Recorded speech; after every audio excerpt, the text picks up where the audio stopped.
screen, full screen. I wonder if we could do it on the other screen so you could see the copy and stuff.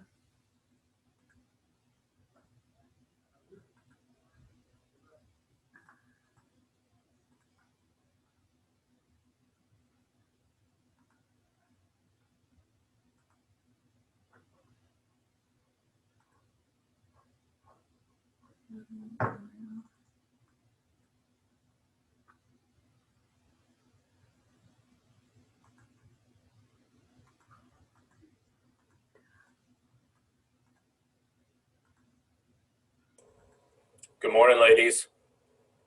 Good morning.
Good morning. I'm testing my video or my audio. Can people hear me? Hello? You're good, Gail. I can hear you. Thank you. This is Jay. I'm delighted.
Wendy and Victoria,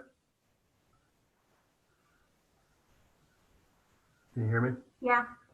Is the public able to get in? What's that? Is the public able to get in? Because I don't see anyone from the public. I was just wondering if. Oh, hold on. Okay, never mind. I see. Yeah. Perfect. Thank you. Okay, let me know when you're ready and I'll pass that to you.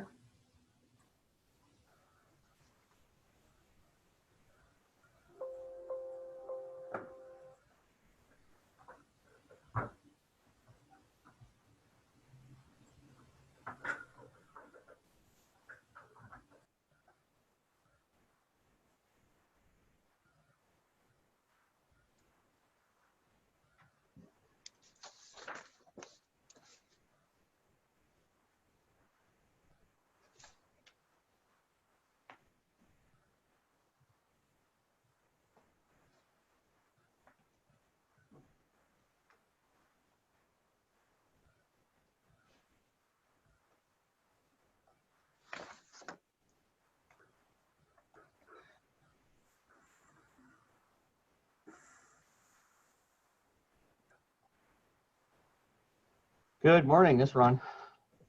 Good morning, Ron. Morning. Morning, everyone.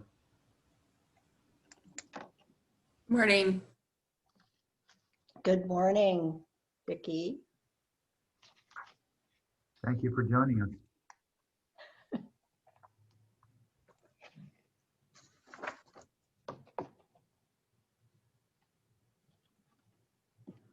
So my clock says it is 8:30.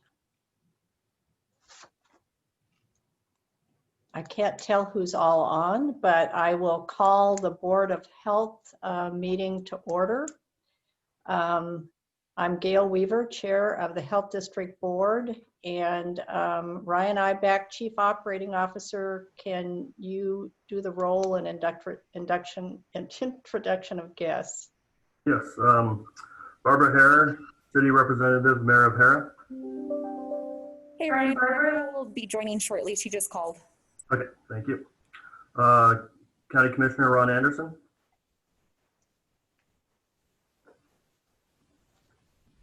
Okay, he's on mute, but he's I here. can see him. Okay. Here, I Okay. finally got it. Dr. Kay Funk, City Representative, City of Yakima, City Council Member.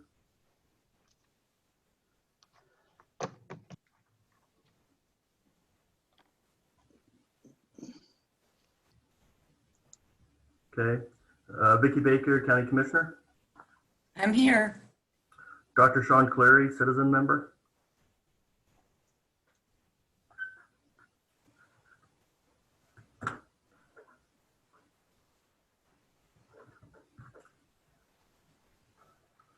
Dr. Sean Cleary, Citizen Member. Okay. Gail Weaver, Citizen Member and Board Chair. Here. Okay. And Victoria, did you say Barbara was the one that was going to be late? Yeah, she was going to be a few minutes. Okay. All right. Dr. Funk? And Dr. Clary? Okay. We'll go back to them. So Yakima Health District staff, we have Andre Fresco, Executive Director. Here, thank you. Good morning. Ryan Eibach, Chief Operating Officer is here. Chase Porter, Senior Finance Manager. Here. Melissa Sixberry, Director of Disease Control. Here. Lillian Bravo, Director of Public Health Partnerships.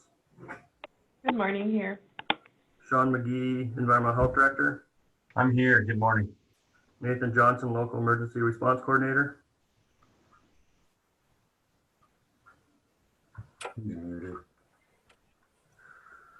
Okay. Dr. Teresa Eibach. What's that? Nathan doesn't appear to be on mute, but we can't hear him. Okay. So Nathan's here. Dr. Teresa Everson, Health Officer. Good morning. Wendy Garcia, Public Health Technician. Here. James Elliott, Attorney. Good morning. Victoria Reyes, Administrative Assistant.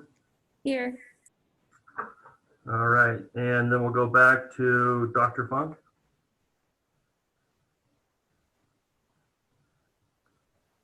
Dr. Cleary. Okay, and then if we have any guests or press, we ask you just to type your name and affiliation in the chat box so we can record that in the minutes.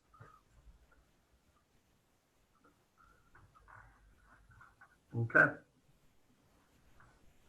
So at the present time, we do not have a quorum of board members. We'll see as we get into the meeting. So as board members come on, hopefully they will identify themselves, or Ryan, you could keep asking. So we will be unable to get into the consent agenda because that requires a quorum to vote. So Ryan, do you want to ask once again for board members? Yes, so was Barbara Hare, are you on the line?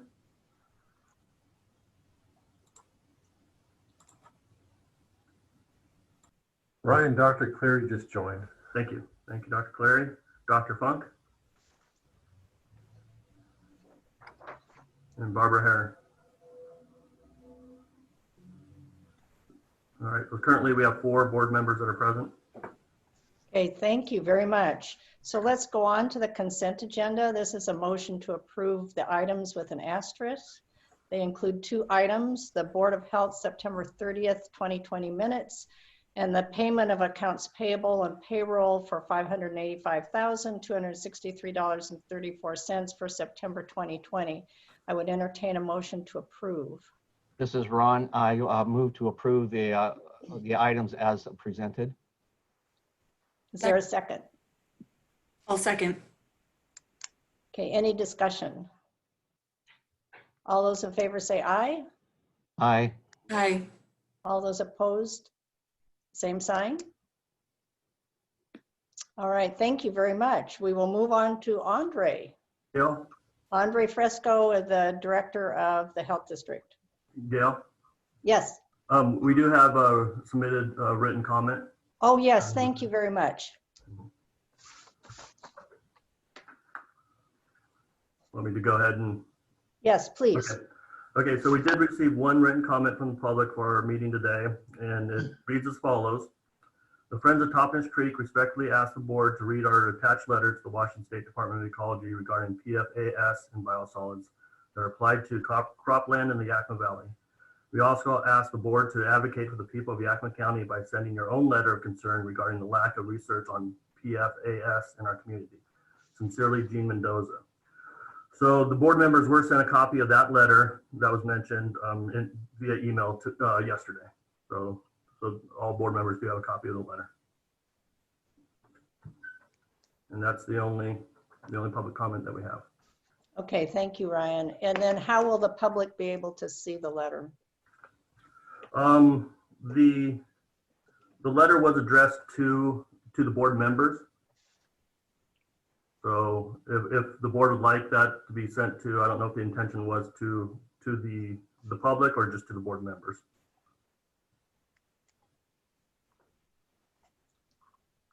Okay, thank you. So let's move on to Andre Fresco, Administrator of the Health District.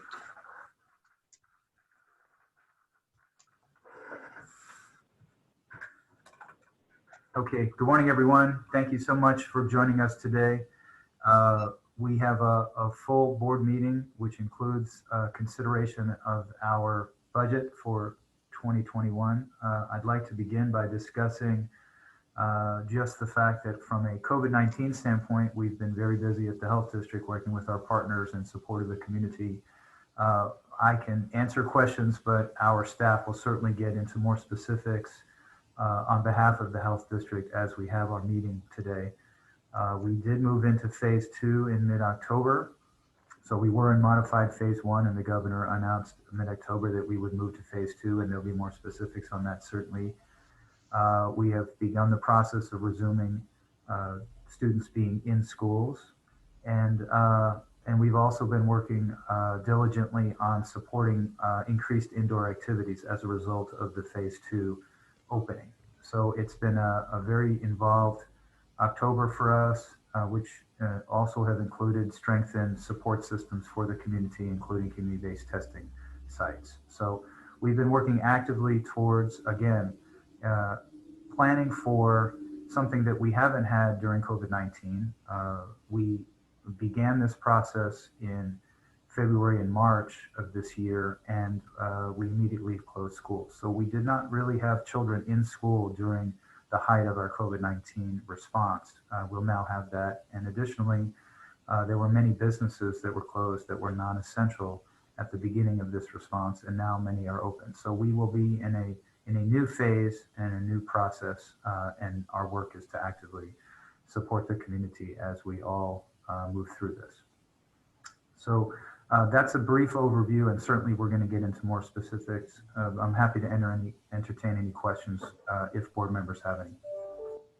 Andre, I just would like to say something about what you just said, and we've talked about this a little bit, but I think we did move into phase 2, and we do have the private schools with children in person.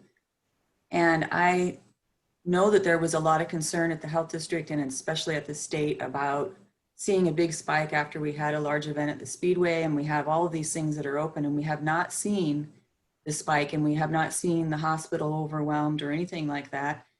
And I am of course going to ask about phase 3, which, you know, I've been asking about. This is in the governor's office, this decision. I want to understand that and where you guys are at on that. Is this just a liability concern with the schools, or what is going on with that as well? I know we'll go into the schools a little bit more, but I'm hearing from constituents a lot about phase 3 and about schools and the mental health concerns of their kids. And there's just a lot there we can talk about with each individual director. But I just want to hear your view on that decision and moving forward for our businesses in phase 3 and for the schools. Thank you. It was made clear for me from both the State Department of Health and the governor's office that the decision to move to any phases was really being held. And the reason, as I understand it, is that we have had numbers increasing statewide. And so, again, it rests with the governor's office. And I was told that the role was to introduce kids back into school, which we are doing, and includes public schools now. So, and again, you'll hear more about that later in the meeting. But again, I was told that the decision was made to see how the rollout of public schools would affect our communities.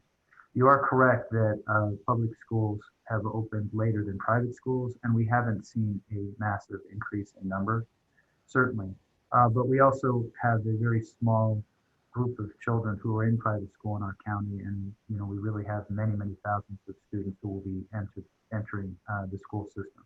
We did work closely and certainly with Dr. Ebertson's direction on the reality that we wanted to have a period of time between transitions for schools. So again, you'll hear more about the fact that schools in earlier grades have gone first, and that is a reflection, as you said, of the need for children to be back in school. And certainly there are concerns around the efficiency of children or the ability of children to learn remotely. So we can get into more of that later, but the reality is that the phase 3 decision rests with the governor's office. And Andre, I have a question about that. We never really reached the metrics to even go to phase 2. Are there updated metrics that we're not aware of that we should be targeting for phase 3? Yes, thank you. Well, we have advocated for a whole community approach rather than phases at this point. We felt that the phases were very complicated and also created a difficulty in Eastern Washington where we were not able to move into other phases, certainly, but also the complexity of having neighboring counties that were in different phases added to complexity, and also added to the concern around transmission between counties because people were traveling to go to counties where they could receive the services or enjoy the benefits that they were seeking. So we have advocated statewide, and many of our colleagues in other counties have advocated for a wholesale change to the phase system. What has been discussed is the idea of going to something that would be more similar to other states, which is that it's not based on phases, it's based on your numbers. And so if you have lower numbers of COVID-19, you're able to open more. The flip side of that, though, is the difficulty, and that would be that if numbers went up dramatically, that there would be increased restrictions. So you would expand and contract based on your numbers. There doesn't seem to be an appetite for that in our state. And so there are counties that are opposed to that type of process. So again, this is something that we've been discussing with the State Department of Health and the governor's office for about a month now, and there hasn't been. Andre, to follow up though, you know, you're talking about the state making a decision because of what's going on at state level, and other counties having, you know, spikes in their problems. They move forward quickly to phase 3. We've been stuck this entire time, you know, and now I'm happy to be in phase 2. It took forever to get here, but this is our disease curve. We don't have a problem here, you know, and so I'm kind of frustrated with the fact that we're not being considered. The fact that we've done a good job here. And I know that the governor looks at this as a state approach and he has his reasons for what he does, but I hope when we have those discussions that we stand up for the fact that we've done an excellent job here. We have, and as has been mentioned many times, that Jackman is being regarded as an example of what you do in the face of adversity, because we did have numbers that were very high very quickly, and we've overcome that with certainly with the support and hard work and sacrifice of our community. We have been able to advocate for movement within the phase one when other counties were locked in their phases, and we did advocate, to Dr. Cleary's point about moving to phase two. Again, we were able to advocate that our safety systems, our support systems, our structure in our communication with the community, as well as their vigilance in masking, showed our intent. And so we wanted to move into a phase that allowed for increased activities so that, one, we wouldn't have transmission in other communities, and two, that we could have people enjoy their lives safely. I can't speak to again what the governor is planning to do. I can share that other counties that moved into other phases haven't done as well as we have. So I feel that our responsibility as the health district is to ensure that the structures that maintain that safety are in place. And I say that because, again, we're moving into something that we haven't addressed in COVID-19 yet, which is winter and a lot of new indoor activities where there is increased concern about transmission. It is very clear that the more time spent with strangers indoors, the more complexity and certainly more opportunity for transmission. So again, we're gearing up for what may be an interesting and complicated winter, still protecting people's privilege to live their lives.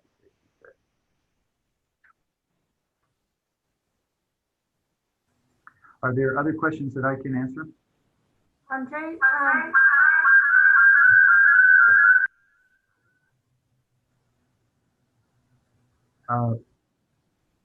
I think that may have been Barbara. so we were able to get Barbara Herr on the line. So she's on my cell phone. Yes. So she's going to present herself right now. Thank you, ma'am. Mayor, good morning.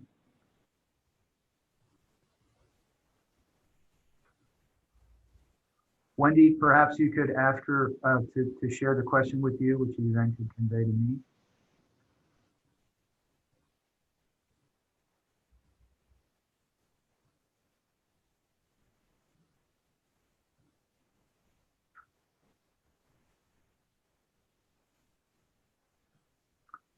Would you, Gail, I can certainly halt for a second and go and make sure that Barbara's question is answered, if you'd like. Okay. Sorry, we're having issues, but Barbara Herr is online right now. I see. Thank you, Mayor. We can hear you. Good morning. Mayor Herr? Wendy, when you mute yourself, we can't hear Barbara here, the mayor.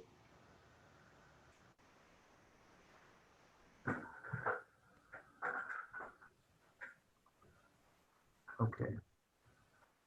Ryan, could you mind explaining to Wendy, or at least getting the question, and then you can convey it to me and I'll answer.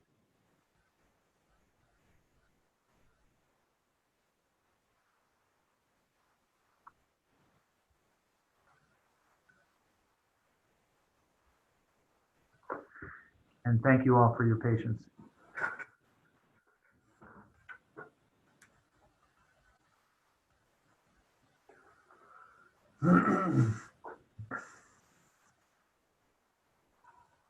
It's amazing that we're into October and still virtual, which is very hard for everyone. So thank you for everybody for participating, and we'll try to get this figured out.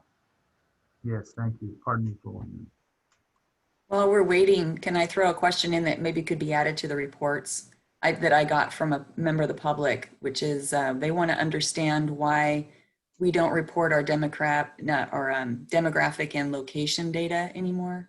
I don't know if that could be answered by someone during their presentations. That'd be helpful. Certainly. Ryan, do we have an update on? Yes, Barbara Hare just wanted to let us know that she's present but she does not have any questions. Okay, thank you so much. Thank you. So Andre, why don't you continue with your report? Yes, ma'am. So the second piece of our report is really about our budget. And so I wanted to give a brief overview. We shared information with the board and introduced the budget at our last month's meeting, and our plan, if it's your decision, is to adopt our budget for 2021. I wanted to review a number of things that I think are critical.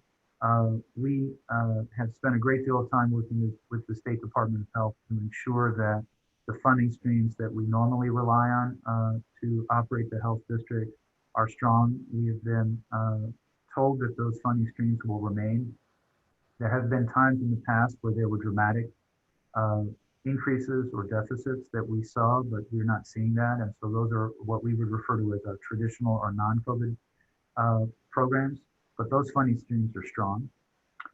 We have spent a great deal of time, and my thanks to the team, specifically Ryan and Chase, working with the State Department of Health Finance Director, making certain that we have COVID funds available.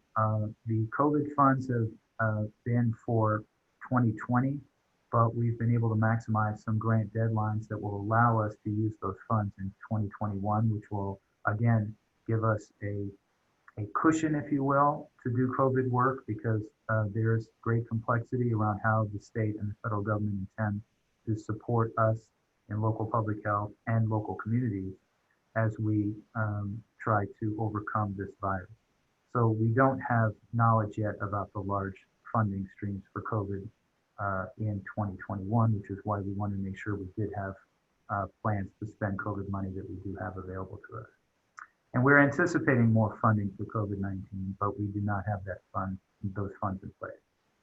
So what we have is a strong budget, a budget that's been reviewed by all of our directors and submitted to you. And I feel very confident in bringing it to your attention. And I'm happy to entertain questions, but I was hoping also to have Chase give a brief review of the budget so that everyone's familiar with it. Yes, thank you. Wendy Victoria, would you please pull that up?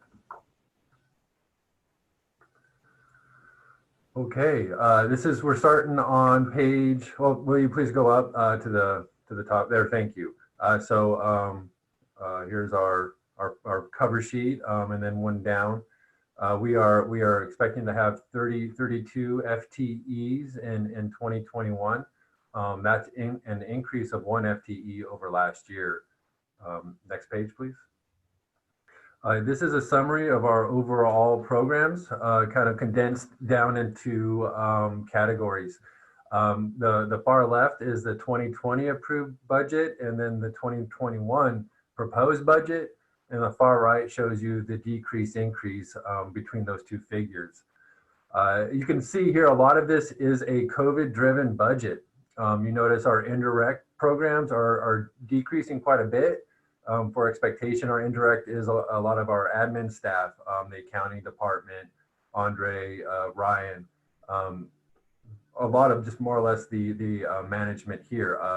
However, a lot of the management is spending their time directly in COVID, and you can see that how a lot of our programs are decreasing in budget, except community health, communicable diseases. There is a large uptick in that particular program by $1 million. And that's all COVID driven. So this is our summary. It has not changed since last month. This is exactly the same budget that we presented last month this time. There has been one development though with the COVID funds. Our indirect rate, which is our indirect programs, may not be fully reimbursable. That's something that we're working with DOH, and DOH is working with FEMA to possibly get that fully reimbursed. That was a change that happened this past month. Since it's still in negotiations whether we can get reimbursed for our indirect fees for COVID, we didn't change the budget. There's a good chance that we will be, but I just wanted to bring that up just for the board's awareness. Any questions? All right, next page, please. So this is the detail of our program categories. As you can see, it's fairly the same. You know, it's as the front page, but really driven by COVID. If you notice down towards the middle, under community health, communicable disease, 325 COVID-19 response, $0 last year, and almost $1.2 million this year. Excuse me, for 2021. Questions? I have a couple questions. One of them is about just a general using grant funding for long-term decisions like staffing. Is that something that are these permanent hires, or how are you managing that? And we seem to be ramping up still for something that hopefully is winding down in 2021. So yeah, so our goals has always been to spend federal, state, and then local dollars. So yeah, so we will always try to maximize our federal grants before we move on to our state grants, and then when we finally reach our local flexible dollars. So our FTEs is really just a lot of the growth of this organization, so to speak. We will probably need additional for COVID-19 response. We are preparing for the future, keeping that in mind. We have actually been being pressured by DOH to increase our staff by approximately 8 FTEs, which, like you said, we are not sure about the future, the funding behind that, and so we've been cautious behind hiring just multiple case investigators. A lot of that we're actually contracting some of that work out, whether that's DOH contracting that out or we're using a local employment agency to contract that out to help isolate us from those type of things. We don't want to hire somebody for 2 months and then have to let them go. So we've been reaching out to local employment agencies to help do that. We actually have a few other people that have helped us out with the test sites. We have a person in-house that is helping us pick up the phones that we're using a temp agency for. So that's what we're doing there. And this is funding that we have guaranteed for 2021. So we certainly want to maximize this. And and the way it looks, it's really going to be a large issue going into 2021. Hopefully we get a vaccine soon, but the reality of that isn't we might not have one, or if we do have one, people might be worried to be taking it. Those type of things. So we are trying to plan. It's a plan for the worst, hope for the best type of situation with this COVID stuff. Nobody ever, including myself, would really love to not have to plan for COVID in the future, but that's just not the way that looks. And so we're trying to do our best to make sure that we are, doing the response for what the community needs. And if I may, if you care to, Gail, what we can do is enter into the budget hearing so that can be part of the public process, and then entertain questions if you like. Great, thank you. So let's go ahead and I will open the budget hearing. And Ryan or Andre, can you provide us information about how the public was notified of the budget and the budget hearing? Yeah, so public notification for the budget hearing was posted in the Jackman Herald on October 9th, in the Sunnyside Sun, which is a weekly publication, on October 14th. And it was also on the Sunnyside Sun's website on October 8th. And we have not received any comments or concerns about the budget from the public. It was also, it was also on our website since our last Board of Health meeting, and the notification of the public budget hearing was also on our website, and it's the same budget that was proposed last month at the Board of Health meeting. Okay, thank you very much. And I don't believe that we received any comments, Ryan. That is correct. Thank you. Mm-hmm. So I think that we can continue, Chase, if you'd like. Sure. Commissioner Baker, did you have any additional questions? Does that answer your? You answered my questions. Do I need to restate that my concerns about the grant funding being used for long-term decisions during the hearing, or will that be? No, I can address that. One of, Okay. and when you say grant funding, you mean COVID-19 related funding and how that works within our normal budget? Yeah, what I mean is, it's a fixed, a set period of time that's not long-term and making hiring decisions with that money. Yes, thank you. You're actually bringing up something that's often very complex, especially in local public health and rural communities. The pool of people who are available for that work is often not easy to attract, and then also people are very concerned about their longevity. So temporary hires are complicated.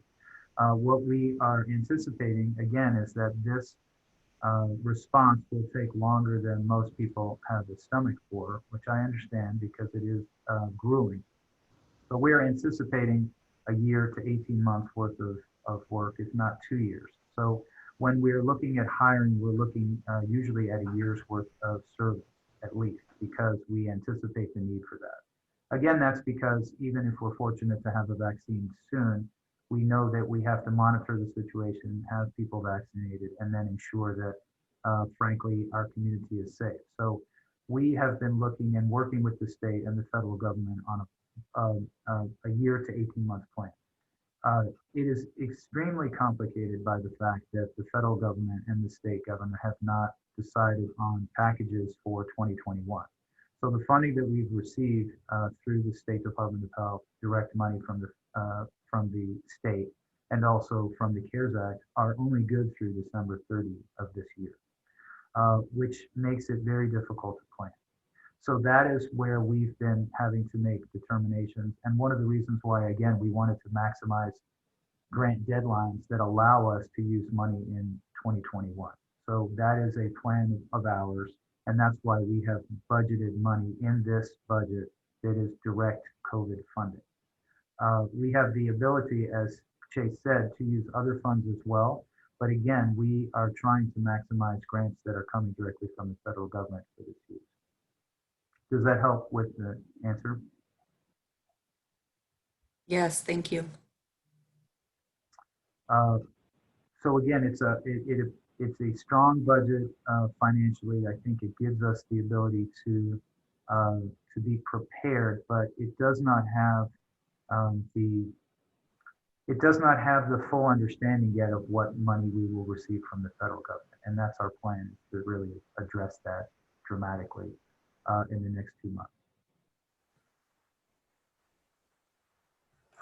Okay. There's more that you'd like to share? Yeah, thank you. So is there any other questions regarding detail? Wendy, would you move into the next page, please? There's more detail on the next page, on page 5 here, or 4, for mostly environmental health programs. Next page, please. Here's our budget summary, our operating and our enhanced. There's an increase across the board by a lot of projects, and most of that is COVID driven, as you can see. We're increased in salaries and benefits, and a lot of other professional services that we're trying to utilize to help us with this response. Next page. And finally, our operating budget of about $7 million, which was 6.2 last year. So a nice increase of about $800,000 for the operating, and our enhanced at $500,000, bringing our full to just under $7.6 million. Any questions?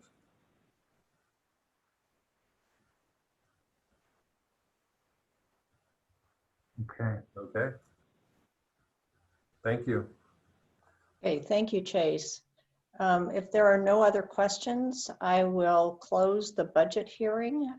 This is an item that is an action item for the board. For board members, I would entertain a motion to approve the budget for 2021, knowing that we have not received any public comments about the budget.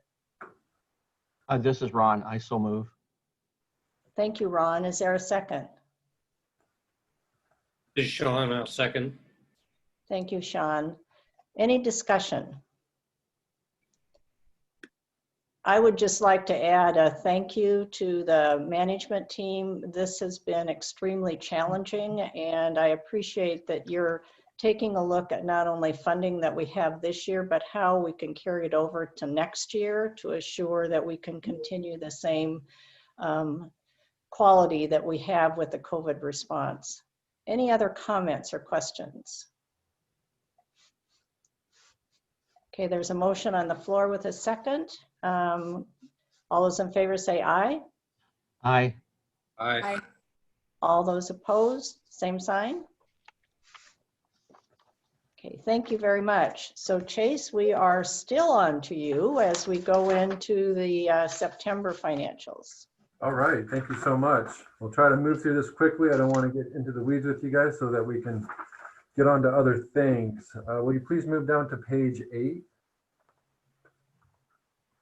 So for the month of September, we had just an approximately $95,000 gain in excess revenue, bringing our total up to about just under $748,000. One more page down, please. Thank you. Can you see at the bottom? Thank you. And then the allocated amount is just under 5 million for revenue, what we would expect, and for revenue right now, and expenditures just over 5 million. Our actual for revenue is coming in at 5.1 million, and expenditures at 4.4 million. Any questions on the summary? Again, I'm going to move through quickly, so if you have any specific questions, please ask them. Next page, please. We like many other months. This is a very COVID-driven month. You'll see large gains and things in our federal and state revenue, while there's losses or under budgeting in our fees and developmental disabilities, as it has been for the majority of the year. Looking at professional advertising, our advertising is up way much, and same with professional services due to COVID. Next page, please. Again, most of our programs are down, except for small tools and equipment. We've had to purchase a lot of laptops and etc. for that. Any questions? All right, next page, please. This is our program summaries. There's nothing major of note. Is it possible to just zoom out slightly? Thank you. You'll see our COVID, we're spending a lot of money on our COVID, obviously, and not much to note from our other programs. The EH, we scroll down a little bit, rebounded a bit for the month of September. There's gains, but there's still some other year-to-date losses. But I expect like the on-site to rebound as well. Next page, please. And the same thing with vital records. Having the front office closed really is not generating the expected normal revenue that we have for that department. Next page, please. Well, before I move on, is there any questions about programs? All right, next page, please. Here's our COVID P&L, so to speak. Here you can see our expenses are generally in payroll, health officer, legal, and professional other expenses. As you'll notice, we have a loss in this program by $22,000. That is for our indirect fees. That is directly related to our indirect fees. Like I mentioned earlier with the budget, we're not sure if we're going to be able to recoup that. We're working with DOH right now to be able to do that, but that might be a continuing loss. We're planning on using flexible dollars if need be to cover that. Chase, do you mind if I add a piece to that, if that's okay? Sure. What we've been doing is working really weekly with the State Department of Health about these grants. We had been assured that indirect costs were covered, and then actually guidance came out in September that changed the direction from the federal government. The State Department of Health recognizes that the work that we do in our back offices to support our programs is necessary. And so we have, as many have asked the state to advocate for a different type of reimbursement, because again, indirect costs affect how we do our accounting principles and our administration. So Chase is working on that diligently, but that's a federal directive. Yes, as Andre said, this is a fairly new development that's starting in September. And hopefully we'll work with them on trying to get that so that we can recoup any indirect costs. Thank you. Okay, any questions? All right, last page. This is our cash flow. As we expect to see a slight decrease as we go through, we get the $1 million in flexible in January and July, and then we kind of see a little bit of a taper off in overall cash balance, and we're seeing that here, a slight decrease for the month of September, which would be expected. Any questions about the financials? Well, thank you. I moved through that very quickly. If you have anything else, please let me know. I'll be happy to answer any other questions. Thank you. Thank you, Chase. So thank you for presenting the September 2020 financials. I would ask for a motion to approve the September 2020 financials. This is Ron. So moved. Thank you, Ron. Is there a second? I'll second. Thank you, Vicki. All those in favor say aye. Aye. All those opposed? Thank you. So Chase or Andre, would you also update us on the audit? Yes, Chase is too humble to say anything, but I had asked him to address it, but again, he leads with humility. We had a very large audit, which Chase can explain in more detail, but we passed with flying colors. The team, the finance team, worked very diligently to make sure that there was all the necessary documents in advance, because this is a very unique situation where we were part of a remote audit, if you will, which is the first I've ever had in my career. That added complexity, but again, the team did extremely well. And I just wanted to share that the work of providing strong financial integrity as a public agency continues regardless of disasters like our pandemic. So it's double duty and it's extremely draining, but the team did excellent. And if you could go into just some detail about the type of audit that we just went through, Chase. Yeah, thank you very much.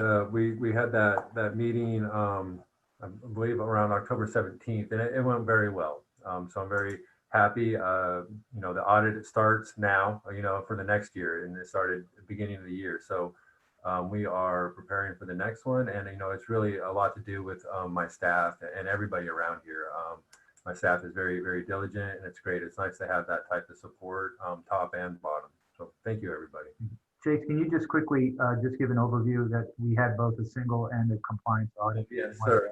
So the single audit is more or less for the financials, make sure everything's categorized correctly. Things like other post-employment benefits and pension is calculated correctly and entered in correctly. So that's more or less the presentation of the financials. The accountability audit is making sure that we're sticking to our policies and our guidelines and making sure that we're following grant contracts. So that's always a little bit more rigorous to go through an accountability audit to make sure, because they audit our procurement, inventory, those kind of things. And so that went very, very well. And so I was very happy. And an accountability audit isn't just the accounting team. An accountability audit is organization wide. So I was very happy with how everybody's Ryan and Melissa and Sean's programs are operating. They're doing a very good job. Thank you. And I do want to reflect to the board that there are things that we don't normally talk about, but they're the day-to-day business of the health district. And it's really unprecedented to go through essentially what is a double audit at the same time that you're dealing with this huge response and trying to manage new funding streams. And the entire team is in support of our staff, because we've also transitioned to the new financial resource platform, Workday, which has been an incredible transition that I would never have imagined would happen at the same time as a community-wide disaster. So again, the team has been thoughtful, supportive, and really hardworking on behalf of the community. I think. Okay, thank you. And for the board purposes, I was part of the exit conference for the audit, and I can attest to everything that is being said. The state auditors were very supportive of everything that's happening at the health district, and I think as board members, we should feel very proud of the entire team's work. So thank you. So moving on, Chief Operating Officer Ryan Eibach. All right, so one of the tasks that I've been assigned to for COVID response is working with the schools. And so just want to give an update on what's going on with schools. So currently we have 9 private schools, 11 school districts, which make up about 29 schools in the public that are in some type of in-person learning.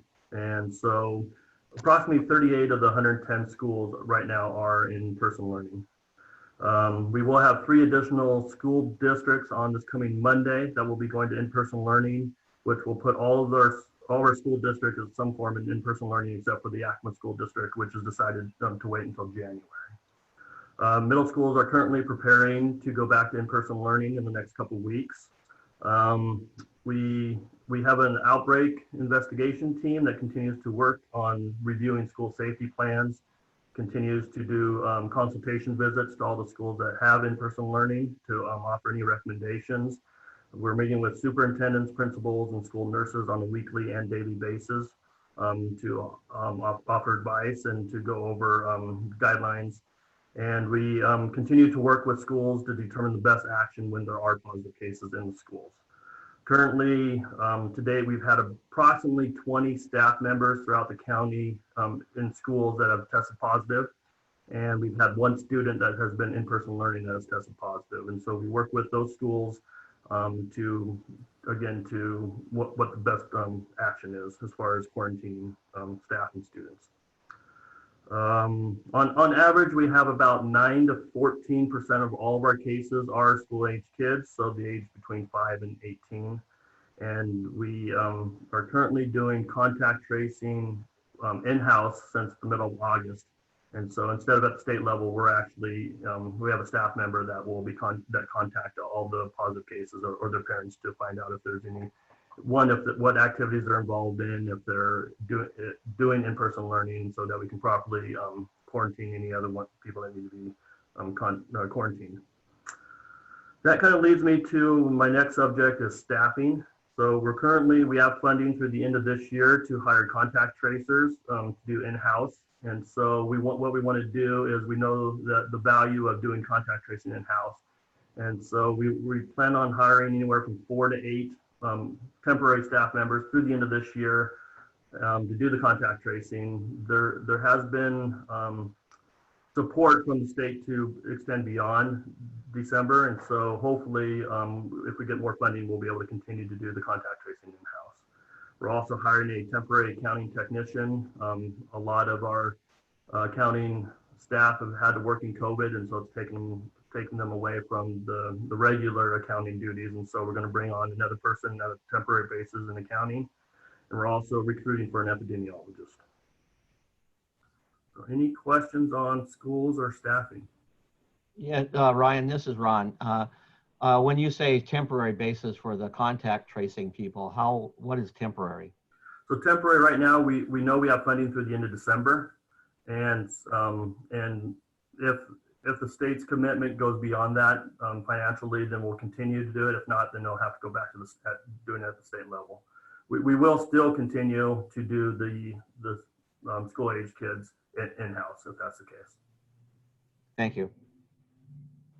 Ryan, when you work with the schools, I know you've been working with them since, I don't know, May or something, you've been having your weekly meetings with them. Are you seeing any move for them to move faster than they initially thought they would? Are they feeling more comfortable with how things are going? Are you seeing any and the reason why I ask that is because I think kids, when they're excited to go back to school, it's a little bit weird. And they are excited and they desperately want to be in place. And I think parents are pretty much at the end of their rope, and there's a lot of mental health concerns with children. I actually visited with groups who, you know, there's technology concerns on distance learning. There's definitely, you know, barriers there for people to not be able to have their kids even do distance learning. And, you know, I don't know if you're getting feedback on that from the superintendents. Are they softening up on the idea of going in person? Yeah, there's a lot of planning that goes in place to in-person learning. The logistics it's amazing how many logistics have to go in place to make sure that the kids are able to go back in school with low or medium risk. And so actually it's quite the opposite, where superintendents and principals are taking it slow. They could have gone back October 12th for K through 5 was the earliest. We didn't have any school districts that went back on October 12th. We had 3 school districts that went back on October 19th, and then several more that went back October 26th. We have November, I think it's November 2nd, they can go back at the middle school level, and I don't think we have any going back November 2nd. So it's being spread out more over a period of time, just to make sure that there aren't any significant increases in cases. So the definitely, all the superintendents, the priority is making sure that the kids are at very low risk, and that they're doing this in a safe manner as possible.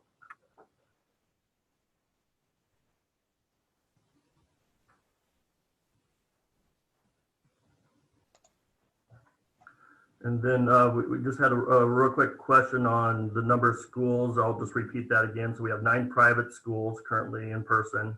We have 29 public schools, which is from 11 different school districts. 3 additional school districts will be going to in-person learning on this coming Monday, and then 1 school district is waiting until January. So 38 of the approximately 110 schools are currently in school right now. And I have an update from this morning from our DOH team that's dealing with the outbreaks in the schools.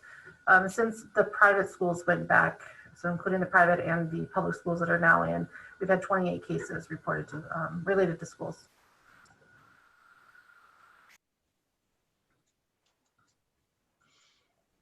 Right. Any other questions? Melissa, have you seen any clusters, or are those just isolated across? We've seen some clusters, but they're usually a household contact, or they were exposed from each other outside of school. So we haven't really identified an ongoing transmission within a school. Yeah, we've been monitoring the school age kids closely, and we're getting about 2 or 3 per day. And so, and those are related to community spread and not school spread. And so we know, like I mentioned earlier, that we know 1 student in person learning that has tested positive. And so all those other cases are getting them from other sources, and they're not actually in school. And one thing we're seeing is most of our cases are coming from staff, not children at this point. So we definitely are watching, it makes sense, the fact that, the kids just came back last week, where the teachers have been there preparing and planning and meeting, where the students, so now we'll really be watching closely for any transmission to the students now, because now they're in that time frame where they might become symptomatic. So we'll definitely be watching for that over the next week or 2. Dr. Everson, did you have something to share? I did, yeah, thanks. You had asked if there were any clusters. We haven't really identified any clusters yet, but in full transparency, we do have one situation where we have 2 staff members who are both positive, and we're currently working on determining whether or not they could be related cases. So we don't have that information yet. We're just starting that investigation. Brian, do you want to talk about the webpage at all? Yes. So here shortly, what we're going to be doing is posting on our website whenever there's positive cases in school. And so the information that we'll be giving is the date that the person tested positive, whether it's a staff member or student, and whether it may have been spread or transmitted through the school or by the school instead of community spread. We're taking this model off of Clark County, who posts theirs online, and we brought this up to the superintendents in the meeting, and they really like the idea because it adds transparency. helps with any rumor mills, and then everyone's just on board, and it helps them with their messaging. And so we'll be updating that website periodically, just so people can see, where there's cases and in what schools and what the situation is. So everyone really likes that idea. Brian, is there, excuse me, I worked with Sean on getting kind of a centralized location on having information for businesses, just because it had been initially very hard for them to find out their guidance during the modified phase 1 especially. Is there a location where parents can go now to see what's going on with all of the schools and the current levels and guidance, and so they can kind of see as we move through this to opening? So as far as guidance goes, we do have a toolkit on our website under our school section, and that people can look and get any information that they want. And then as far as the number of cases, that will be on our website also, any positives. Does it show the status of the schools as far as whether they're in person, hybrid, distance, all of that? No, we don't have any of that information. We do have a spreadsheet that we keep internally that has when every school is going to be going back, and it has a lot of our contact information for both medical and administrative contact information on that spreadsheet. I think folks would have to visit the individual school district site or the individual school site to see what their status is. Right.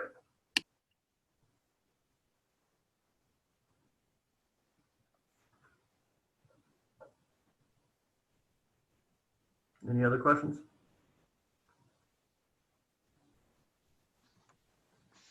Okay, thank you, Ryan. Is that the end of your report? That is it. Okay, thank you very much. Let's go on to Nathan Johnson, Local Emergency Response Coordinator. Nathan. Hi, good morning, everybody. So let's first start out with community-based testing sites. Yesterday, we launched our newest community-based testing site in partnership with Signal Health, Virginia Mason Memorial, the State Fair Park, UW Seattle, State DOH, and a couple other local partners as well to help with signs and things like that. Real quickly, one of the things that makes this testing site a little bit different than the previous testing sites is this is the first time we've really been able to staff and manage and operate a community-based testing site large scale within our community by community partners. In the past, we've always relied on members coming outside of our community into our community to provide this level of service, such as the National Guard and Medical Teams International. So this community-based testing site went live yesterday. It will operate Tuesday through Saturday, 9 a.m. to 3 p.m., except for Thursdays. There'll be an evening option for 1 to 7 p.m. And the goal is it's a high throughput drive-through option. So it's able to do up to 500 tests a day. Yesterday, for example, 174 actually registered, 18 canceled, 11 no-showed, and we did 145 tests just on day one, which totally blew away what our expectations were with day one, which was going to be around 80. So we know that there's this is a need for the community, and we're glad to be able to provide this level of service. Real quickly, the goal around community-based testing is not to find as much cases as we can and keep the community shut down. We actually want to find these cases so we can be able to isolate and identify and disrupt these outbreaks going on in our community to help stop the spread. So really glad to have that up and going, and it's really been an amazing opportunity working with all of our community partners to put this all together.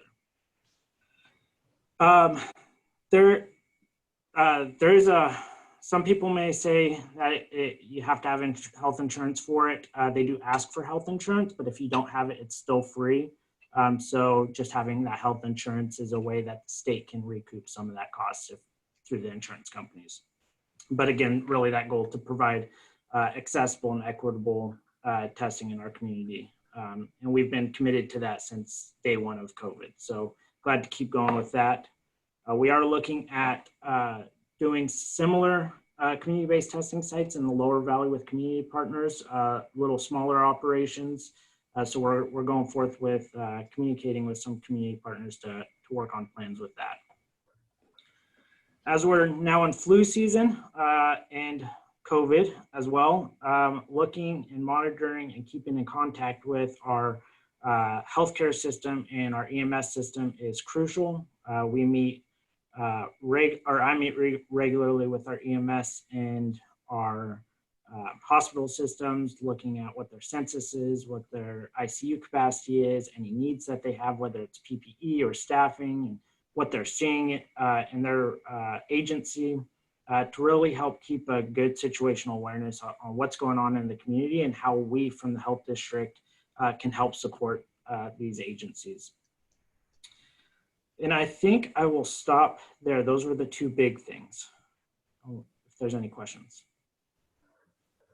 Thank you, Nathan. If there aren't any questions, let's go to Dr. Everson, our health officer. Dr. Everson. Thank you, Gail. Good morning, everybody. I'm going to start with something non-COVID. I'm going to start with a brief influenza update, and it's a positive one because there's nothing going on yet. But we are officially in the 2020-2021 influenza season as of October 1st.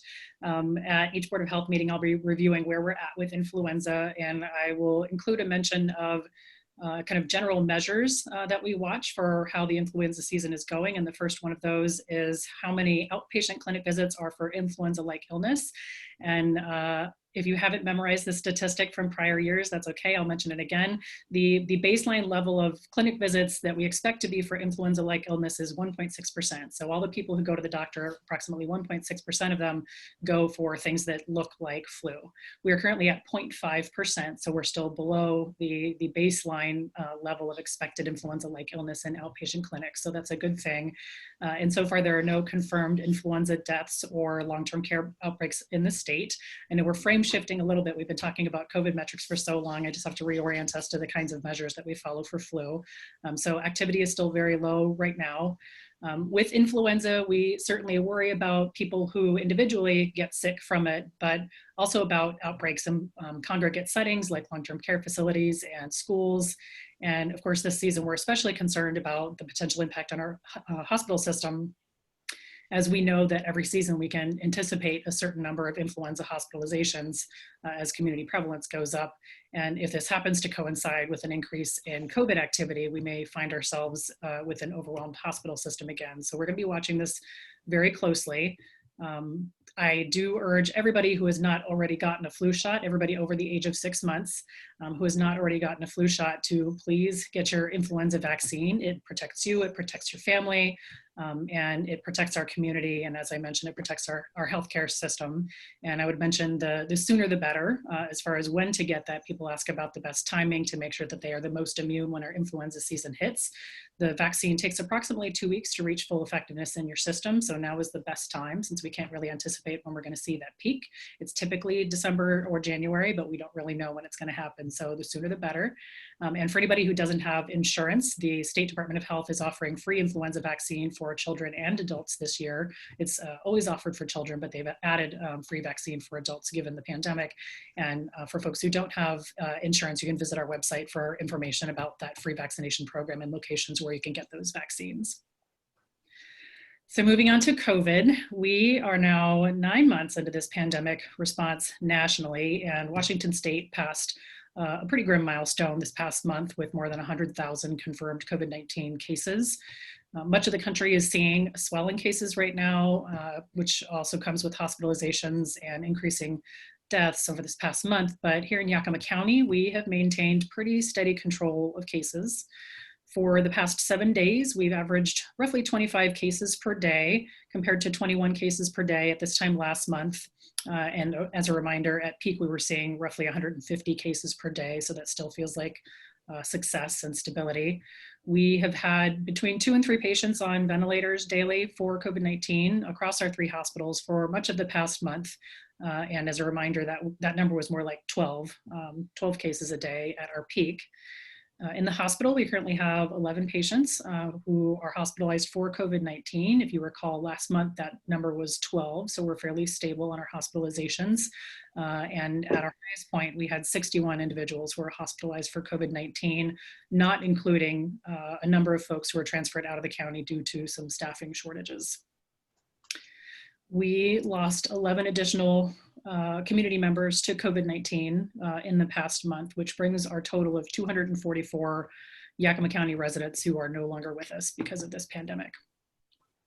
Looking at our masking rates, I know we've been following how well we're doing on masking, and I still like to set up a little bit of competition. I have to say women are still better maskers than men are in our county. Our percent of total masking in public is 93% right now. We did reach 96% at one point, so it's a little bit lower, but still holding fairly steady. So thanks all for continuing to mask up. And it's already been mentioned, and everybody's already aware that this past month we joined most of the rest of the state in phase 2 of the Safe Start plan, thanks to our collective efforts to adhere to social distancing, to be masking and testing, isolating, quarantining. And as Vicki already mentioned, it's on a lot of people's minds. When are we going to be ready for phase 3? We feel so ready for phase 3. And I know I've mentioned that it's a success that we have maintained a stability. It's not without a lot of effort, and it's not to say that there is not great risk in the position that we're in. We have gotten fairly comfortable with seeing our case rates where they are, but that is not that's not to say that our current case rates are consistent with safety. They are much safer than we were, but seeing case rates at 82 per 100,000 per 14 days, which is where we were most recently, is still consistent with fairly high transmission. So we are not as in peril as we were in June, but we're still not quite in a safe place. So I'm understanding why the governor has paused everybody's phase movement right now, and I'm also very understanding of why we're in phase 2. And I share Andre's hesitancy about what is coming in the winter months, and knowing that every winter we see an increase in colds and flu, so we will certainly see some kind of an increase in COVID-19 activity. So I have the same hesitancy. I would love for us to be open right now, but I don't think our level of safety is such that that we can do that. So just wanted to share my thoughts there. Moving on to some of those other state risk assessment dashboard numbers, we are still meeting the same 2 criteria for moving forward, not that we can move forward right now with the pause, but those 2 criteria that we're still meeting are our hospital capacity. There is a goal to have no more than 80% of our hospital beds full at any given time, and we're currently at 60%. It's a little bit higher than it was in September, but that's something we expect as weather gets colder and people have more respiratory illness. We are also still meeting the metric around the percent of our hospitalizations that are for COVID-19, which is 3.8%. So of all of the folks who are in the hospital right now, 3.8% of those hospitalizations are specifically for COVID-19. And at peak, that number was closer to 20%, the goal being less than 10%. So we are meeting that metric. Our percent positivity right now for testing is at 7.2%, which is an improvement from last month's 8.3%. At peak, that number was between 25 and 30%. So this usually does imply that we're not quite adequately catching or testing as much as we want to be, because the goal there is 2%, meaning of every 50 people that we test, only 1 will come up positive, but we are inching closer to that goal of 2% test positivity. And I suspect that with the opening of our community-based test site, or our permanent community-based test site, that number will continue to decrease as long as we can continue to follow our safety measures. I already mentioned that our current case rate is 82 per 100,000 over the past 14 days. This has been pretty stable over the past 2 months, which is a tremendous success.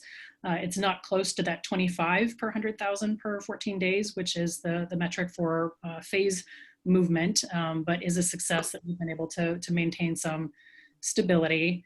And as Nathan already mentioned, with our new community-based test site open and this increased daily testing, we will certainly be finding more cases, which does allow us to isolate people better, to quarantine them better, to support people who may have hardship with isolation and quarantine, and ultimately will make our county healthier.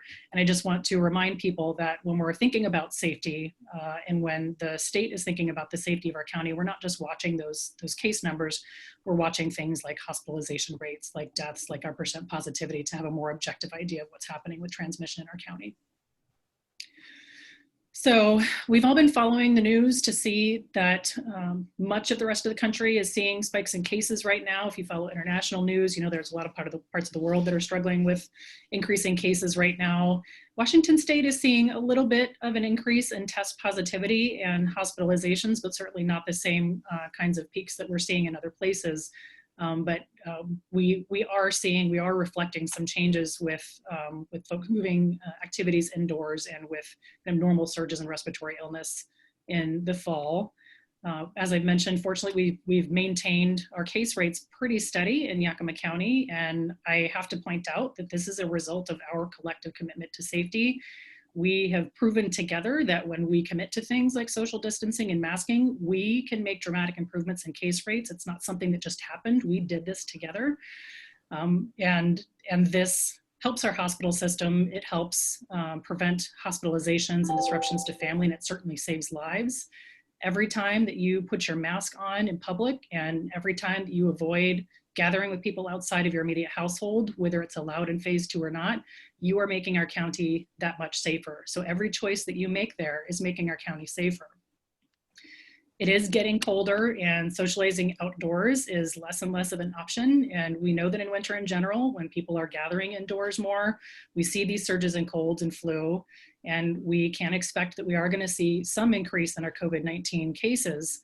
If we want to avoid that overwhelm of our hospital system and our healthcare system this winter, not to mention outbreaks in vulnerable populations like our homeless shelters and our long-term care facilities and our jails, certainly to avoid cases in schools, we cannot let our guard down. I feel like a broken record there every time I'm going to say this, but we cannot let our guard down. It's very understandable that folks are tired, frustrated, maybe angry. We all feel like pushing back against all of this disruption and these restrictions.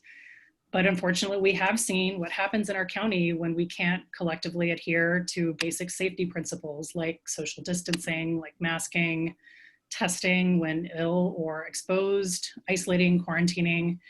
And folks may be thinking that one little party or one holiday gathering with extended family won't make much of a difference.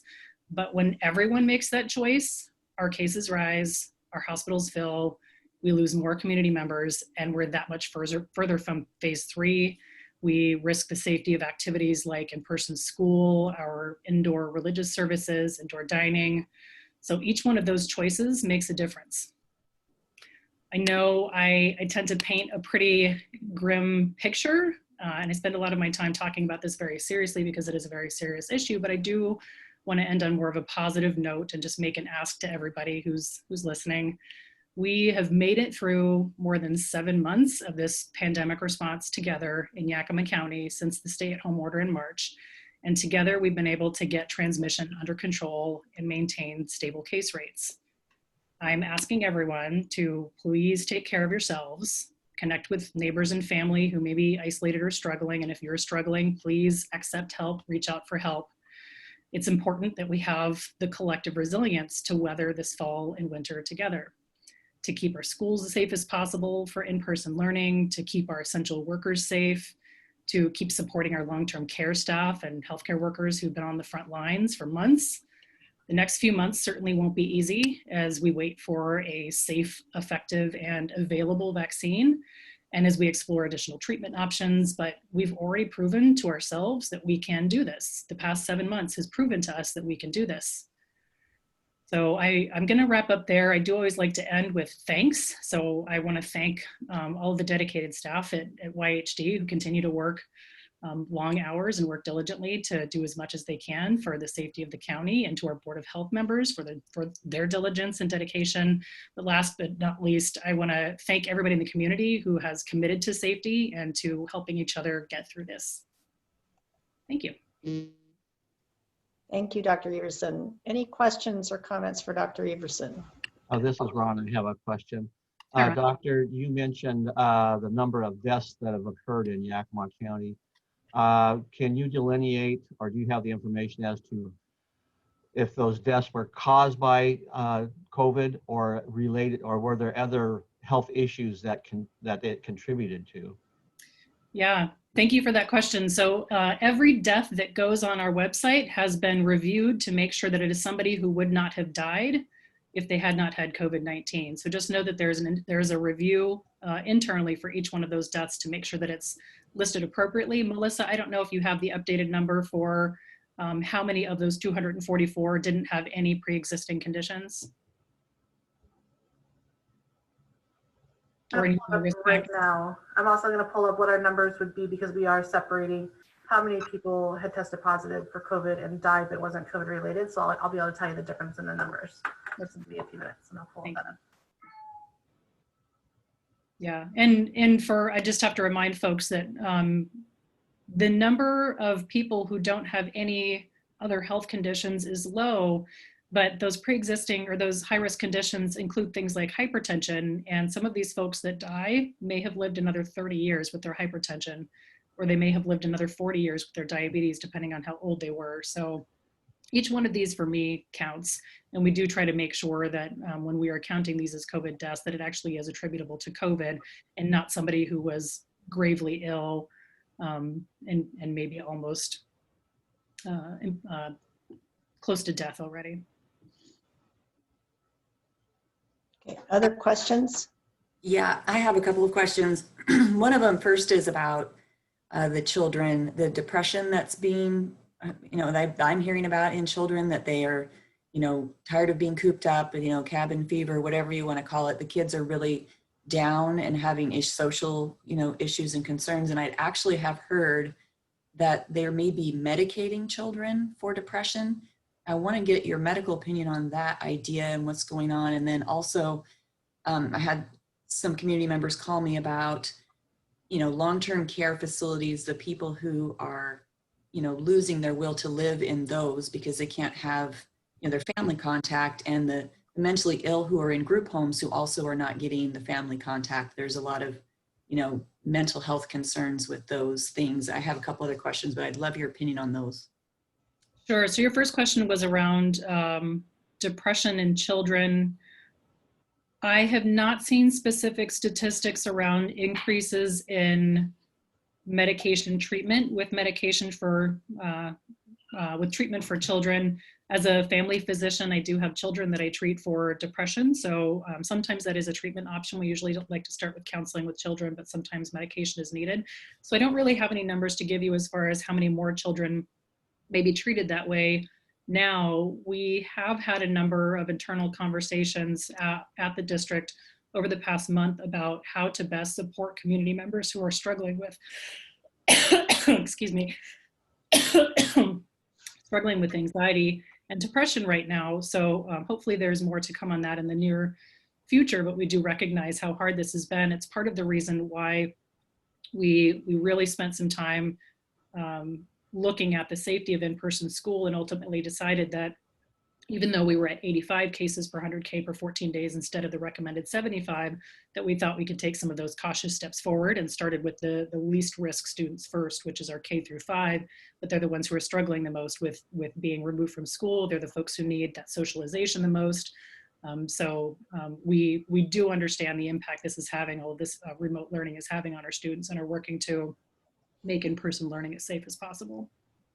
For the long-term care question, there is current guidance from the state that allows for, I'm trying to remember the language, psychosocial support visits. So if there are long-term care residents who are having significant increases in things like anxiety, depression, insomnia, they are failing to thrive, like not eating as much anymore because of how their mental health is suffering. There are allowances in some situations for folks to have kind of distanced, safe visits for those kinds of things. So we have had conversations with our long-term care facilities over the past month about how to approach this for folks who are really struggling. We take that very seriously. That's something that we've worked with the long-term care and another one of our nurses, David, who's, that's a huge concern to us for these individuals who haven't been able to touch their family members in months. So trying to come up with creative solutions, and some of these long-term care facilities have great creative solutions of what they've done to be able to have that physical contact with their loved ones, but not having that risk of exposure. So, trying to balance the risk versus benefit. the tricky thing. And I'll just follow up, Commissioner Anderson, you had asked, so 244 COVID-related deaths. If we had counted every death, regardless, that was COVID positive, regardless if that was the cause of death, we'd be at 311. So there's definitely a difference there. 2 of those 244 deaths were individuals that were under 65 years of age that had no underlying health condition. 16 that we were not able to determine. We didn't have enough records to determine if they had underlying health conditions. And when we talk about underlying health conditions, we had an epidemiologist look at all of our data for those that were under 65 who were deceased from COVID. The top 3 risk factors were diabetes, hypertension, and obesity, which is something that affects many of our Yakima County residents in some way or another. Okay, are there any other Thank you for that. questions? Excuse me. Thank you for that information. I do have another, just kind of a perspective question I'd love to get your feedback on, which is, you know, in the beginning with the stay-at-home order and some of the things that we did at the start were because we didn't really know very much about COVID yet, and there was a lot of concern. And I know, you know, we've kind of figured out that, you know, the approach, and I think a lot of people are listening to you and doing the right thing. But I'm wondering if your opinion is changing as we see the hospitalization rates, you know, be comfortable and the death rate be a little less scary than it was at the beginning. I know you watch those 2 numbers carefully. What is the end game, basically, is what I'm wondering, because I think, you know, other diseases are deadly too. The flu is awfully deadly. What are you thinking as far as, you know, are we looking for eradication? Are we waiting for the vaccine? What does this look like for you? Yeah, I love that you asked this question. We just had a conversation about this at one of our district meetings earlier this week. I've been spending time trying to fast forward my brain 2 years to how will we think about COVID 2 years from now or 5 years from now. Ultimately, we're going to think about COVID like we think about other vaccine preventable illness. So things like whooping cough, things like measles, where we will see cases bubble up here and there that we will need to approach. But ultimately, it's hard to imagine that now. Ultimately, this will be another one of those infections that we are ready to respond to. Hopefully, we're not seeing very often, but as long as folks are able to vaccinate at sufficient rates, we'll have enough immunity in the community that we won't really be impacted as much as we are now. I'm not sure it will ever be gone. Maybe it will, but there are a number of infectious diseases like whooping cough that we haven't eradicated because we can't get to 100% immunity. So I've been trying to fast forward my brain to where we will be. And I don't know if that doesn't directly answer your question. You asked what the end game is. The end game is that we have enough immunity in the community that we're not seeing outbreaks, that we're having rare hospitalizations, that we're having rare deaths. And I guess there's less hope of this at present, but I'm an optimist, so things can happen.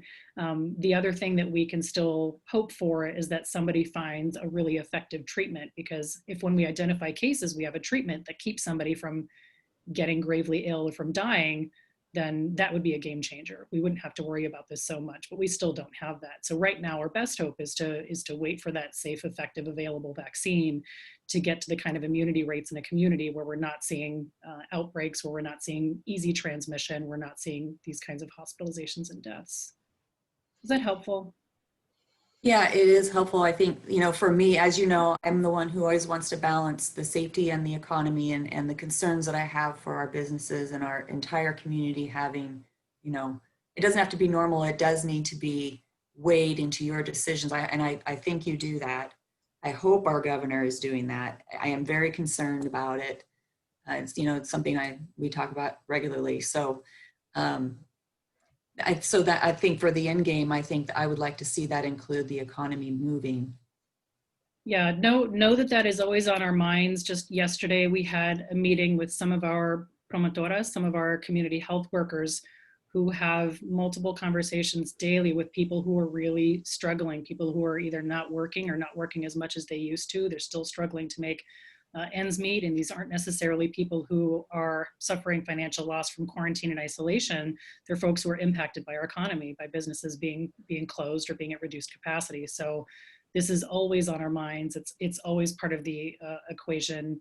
I know I don't bring it up explicitly, but know that it's on there, but feel free to keep asking those questions. Okay, are there any other questions for Dr. Everson? Okay, let's move on to Melissa Sixberry, our Disease Control Director. I'll only speak to one thing on COVID, and that is that we are continuing to have our weekly meetings with our school nurses every Wednesday. So after this meeting, myself, Ryan, our DOH case investigator for outbreaks, and Dr. Everson are on that call. It's a great conversation. It always takes up the full hour. They have lots of questions.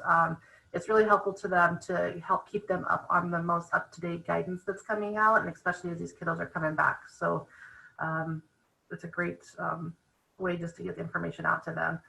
And then non-COVID, we have one new active TB case that we just got notified about on Friday. So we're working on that case. That's our only current active TB case that we have right now. And then also we had a Legionella case that was reported to us. We're still working up on that one to determine the actual cause to make sure that it wasn't travel related. For those of you who don't know what Legionella is, it's a bacterial infection that usually affects the lungs. Not very many cases are reported. DOH reports 50 to 70 cases per year, and 10% of those being fatal, so can be very, concerning for those who get it. But we're currently working on this one to determine if it was locally acquired or if it was travel related. And that's the extent of my updates, unless anyone has any questions. Thank you, Melissa. And I know you're part of all of these other conversations, so thank you. Other questions specifically for Melissa?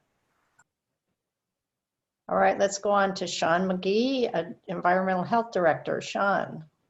Hello and good morning, everybody. Some quick updates on the environmental health side. As everybody knows, Yakima County is in phase 2 of the reopening plan.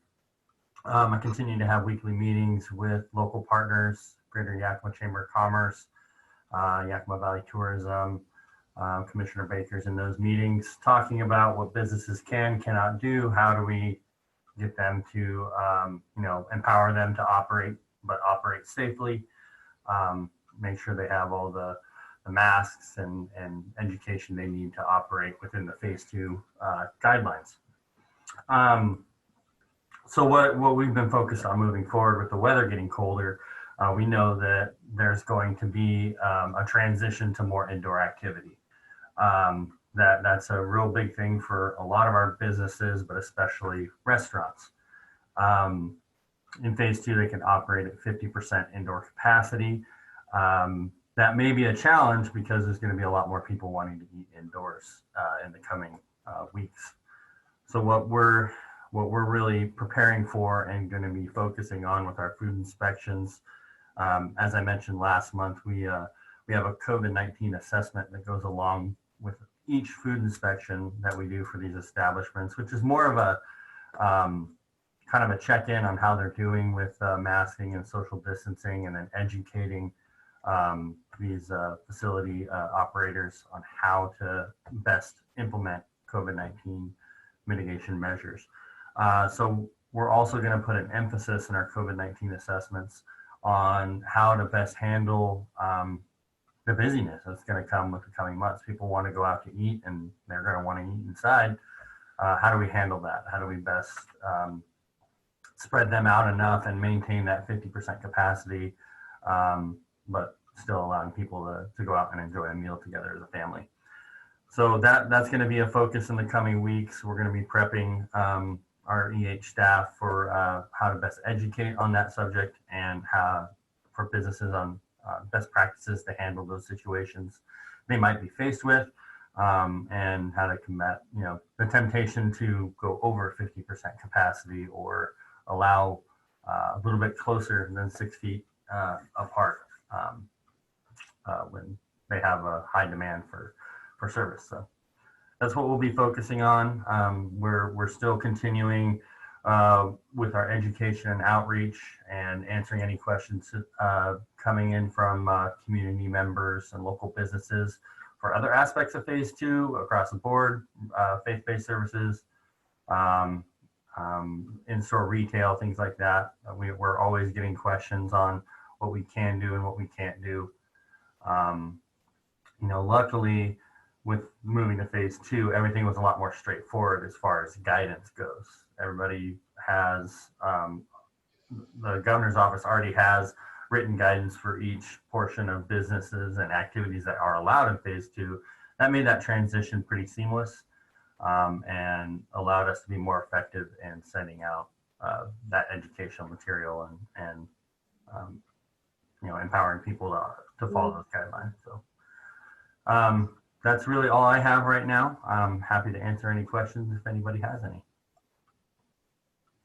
Hey, Sean, and it's a question you and I have already talked about this a little bit, but I want to talk about businesses that fall into the gaps, and or entities that fall into the gaps and the process for that, because there's a lot of frustration out there with places like the St. Joe's Bingo or Camp Gormley or you name it, just unusual, not things the governor would have thought of to write guidance for. The process of that, going through the local health district, the state board of health, and the governor's office to get something approved has been taking a while. Can you maybe explain in how to help somebody who's in that situation find their way through that process? I mean, I'm certainly happy to help. I think you are being contacted as well. Yeah, so as far as camps go, there is a phase 2, phase 3 guidance document for, they say summer overnight camps, but essentially it's for our local camps and how they can operate in phase 2 and phase 3. I've sent that guidance over to Camp Gormley myself to make sure that they were educated and able to start their operations according to phase 2. As far as things like bingo halls and things like that, I know that specifically this bingo hall is a dedicated facility, a large space. And they feel, very strongly they can open safely. However, the decision, we don't have the authority to make the decision to allow them to operate in phase 2.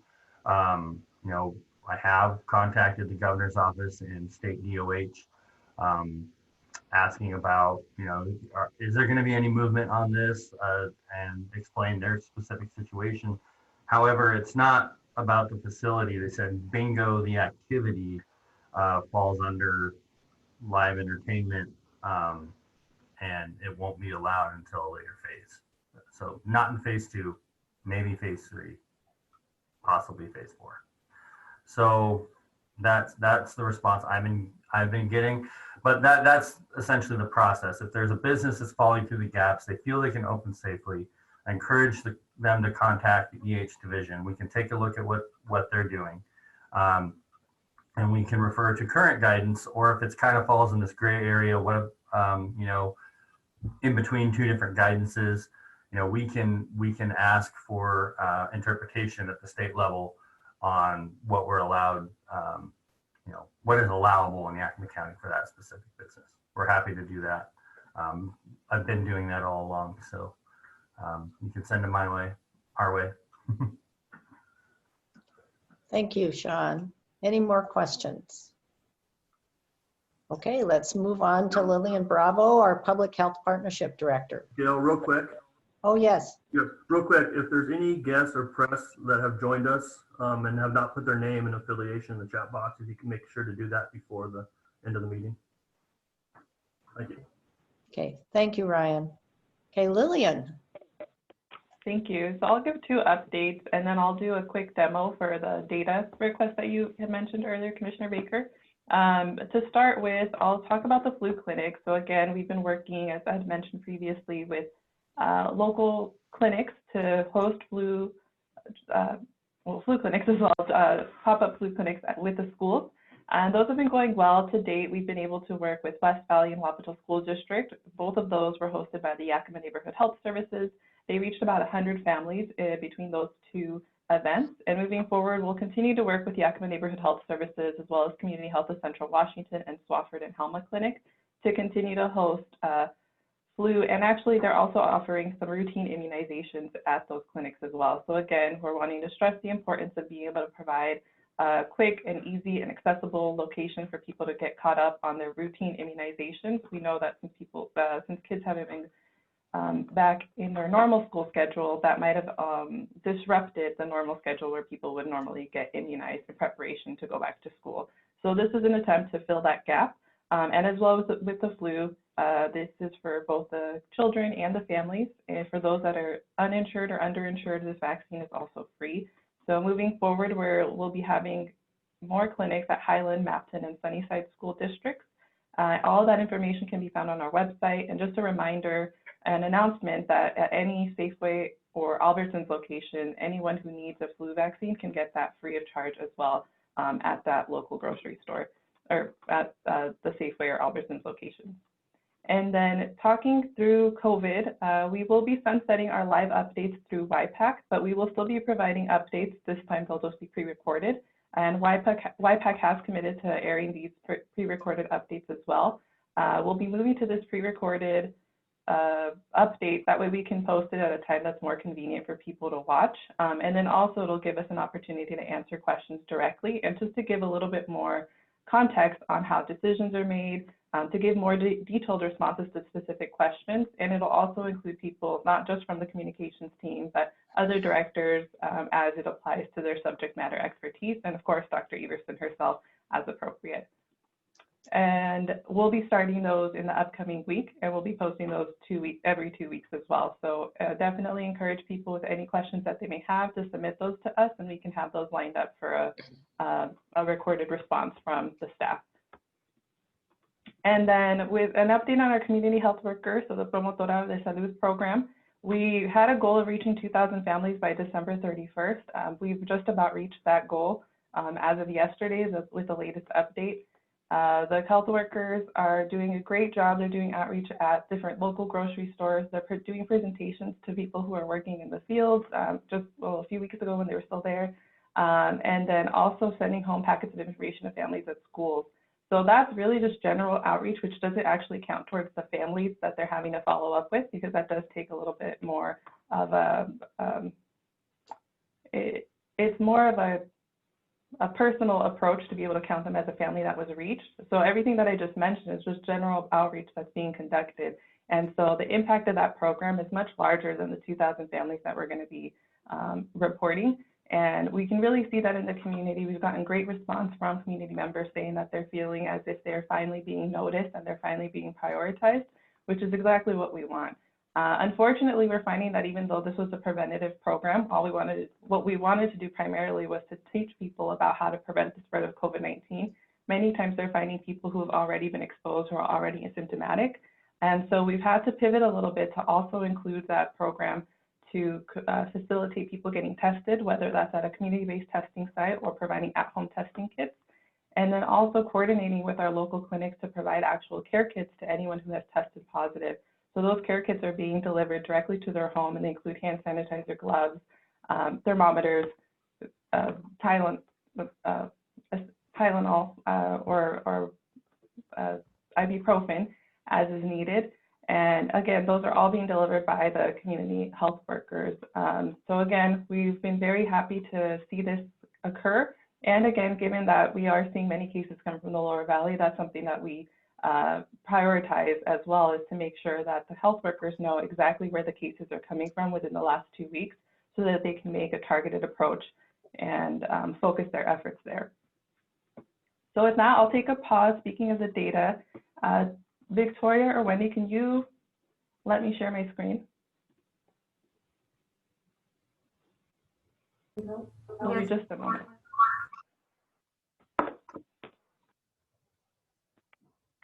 So what I'll be doing is I'll be showing the screen. So if you go to yakimahealthdistrict.org, and I'll just follow where the data is located. We still do have the maps as well as the race and ethnicity data that's listed. Hopefully, and open to any feedback on how to make it easier to find as well.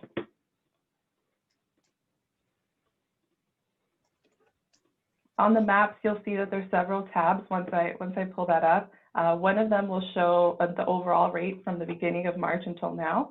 And then it'll also show a map that has only the last 2 weeks worth of data, which we're finding is more and more what people are wanting to see about what's actually currently happening. Thank you. I think the concern that I received was about, communication, and I don't know if it's a daily update that's provided to media maybe with numbers. No. So oh, I see what you're saying. Yes. Sorry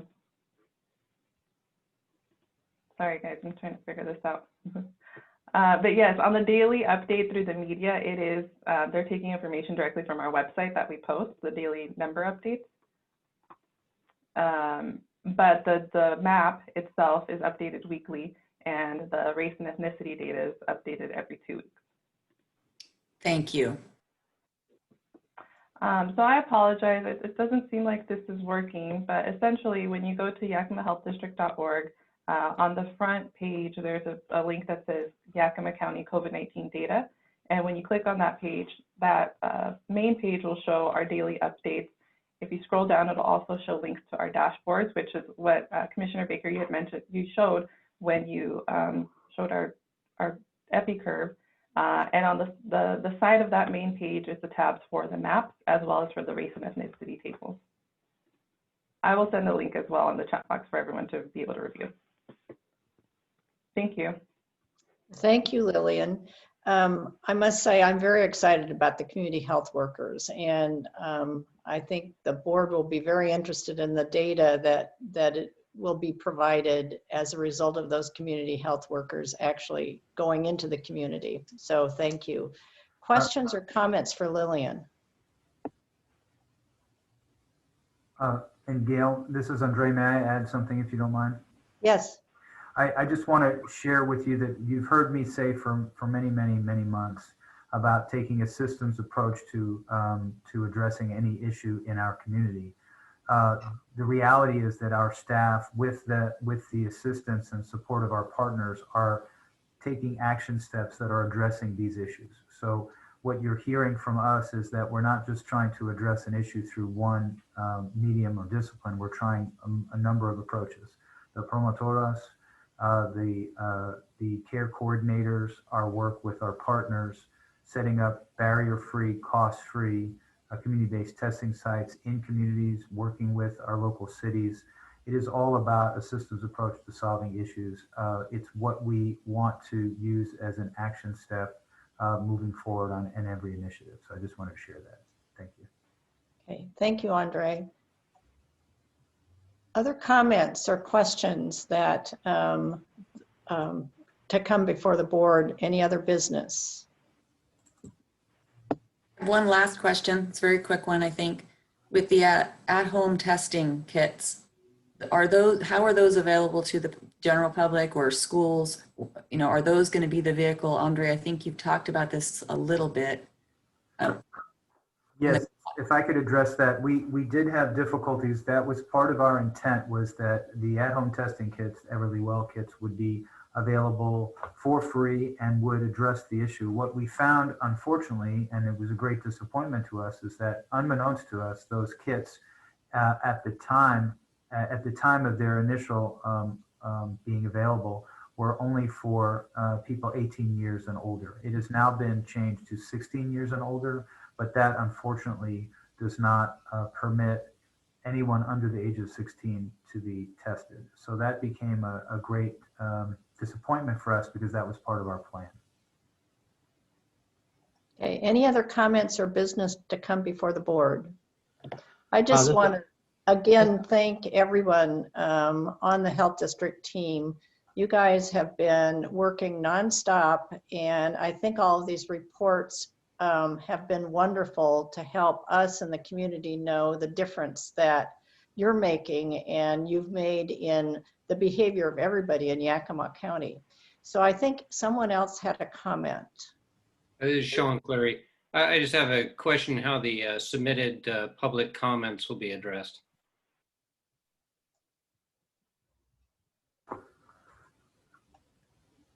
So there has been one submitted comment, and that letter was sent to all the board, and that's what the person that sent that asked that to be sent to the board. And then if the board wants to, I believe it was advocate for the people of Yakima County by sending your own letter of concern regarding the lack of research. If the board would like, I can include that in the board packet, that letter.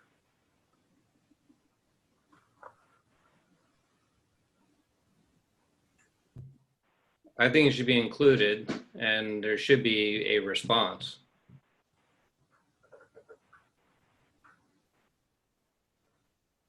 So Dr. Cleary, what would you recommend the response be and by whom? Well, this is a topic that I believe has been addressed by the Yakima Health District in the past. I reviewed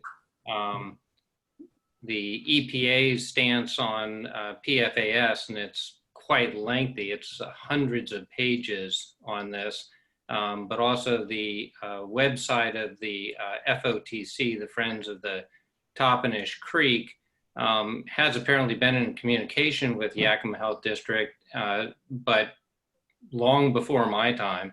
And so I would have to actually be educated on what the health district has done in response to their queries in the past. And Dr. Cleary, we can certainly update you on that. We have worked for many years on this issue on behalf of the community. Normally, our process is that that part of our public process of our board meeting is to have people make comment. We don't respond to that comment. The normal process is that as you're doing, if a board member wishes to address that issue, we can do so. And then if a board member wishes us to address the issue, additionally, we can. And we've been in contact with Friends of Toppenish Creek for many years on this issue. So we're happy to continue to do so. Okay, so that was my question as to what the mechanism would be to make a response to this, and how would you work with the board and educate the board on this topic? Yes, and we actually have had routine opportunities to focus or highlight, if you will, different issues, and this is one of those that we have in the past, which we can do so in the future again. So you'll be in contact with the board to discuss this? Well, as you wish. This is something, again, as public comment, if you as a board member wish for us to address this, we can do so. We've continued to have these discussions around the issues of nitrates and groundwater. That's part of our routine work. So we're happy to update you on that and then address the issue as it arises. Okay, well, I'd appreciate that. Thank you. Thank you. Are there any other comments? Yeah, I just want to remind everyone that letter has been sent to the board. It went out yesterday to every member of the board.